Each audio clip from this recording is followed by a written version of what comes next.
Hello friends, welcome to secret of சமையல். இன்னைக்கு நம்மளோட சேனல்ல நாம பார்க்க போறது ஒரு சூப்பரான ஒரு டேங்கியான சிக்கன் மசாலா. இது வந்துட்டு தக்காளி கோழி வறுவல்.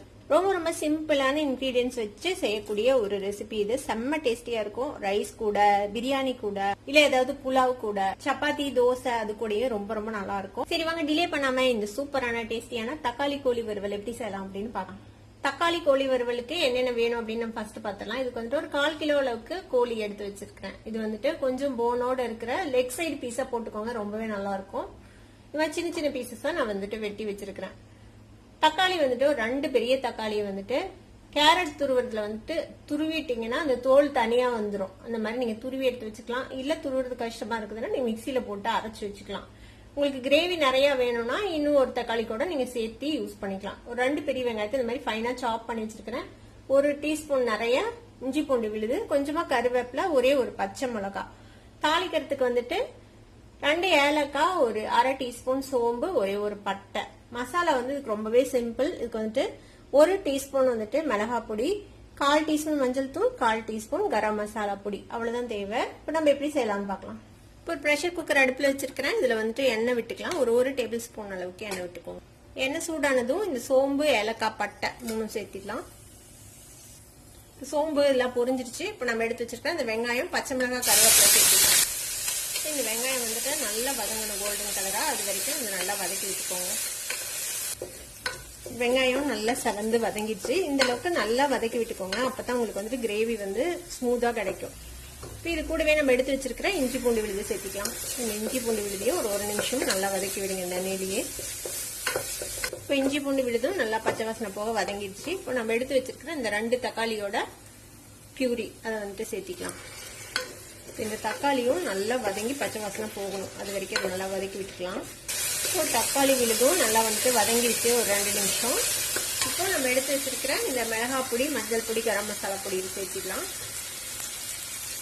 உங்களுக்கு நல்லா ஸ்பைசியா வேணும்னா அதுக்கு தகுந்த மாதிரி நீங்க மிளகாய் பொடி சேர்த்து அதிகமா சேர்த்திக்கோங்க. இதையும் நல்லா பச்சை வாசனை போக வதக்கி விட்டுக்கோங்க. மிளகாய் பொடியெல்லாம் சேர்த்து ஒரு நிமிஷம் நல்லா வதக்கி விட்டுருக்கோம். பாத்தீங்கன்னா தெரியும் பாருங்க, நல்லா சுருண்டு வதங்கிடுச்சு. அந்த தக்காளியும் நல்லா பச்சை வாசனை போயிடுச்சு. இந்த அளவுக்கு நல்லா வதக்கி விட்டுறணும் இந்த தக்காளி சேர்த்துனதுக்கு அப்புறம். இப்போ நம்ம எடுத்து வச்சிருக்கிற இந்த கோழிக்கறி சேர்த்திடலாம். இப்போ ஹை ஃபிளேம்ல வச்சுட்டு இந்த சிக்கன் வந்துட்டு கொஞ்சம் நிறம் மாற வரைக்கும் நல்லா இதில் வதக்கி விடுங்க. மசாலாவோட சேர்த்து நல்லா பரட்டி விடுங்க. சிக்கனுக்கு தேவையான அளவுக்கு கல்லுப்பு சேர்த்திக்கலாம்.